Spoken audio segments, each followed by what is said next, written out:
Welcome to HardReset.Info channel, dear viewers. In front of me Epson XP 640 series printer, and now I'm gonna show you how to disable or how to enable all sounds on this device.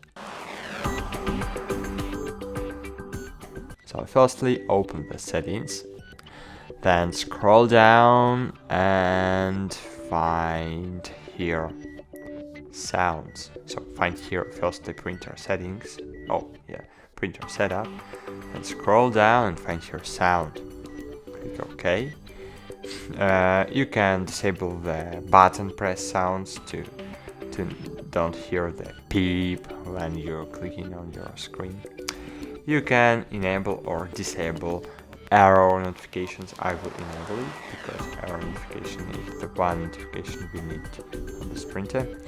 And the volume of your sounds, low, high or middle. High will be sounds like this, middle like this, and low like this. I don't need the high volume, so I will use low volume. And that's it.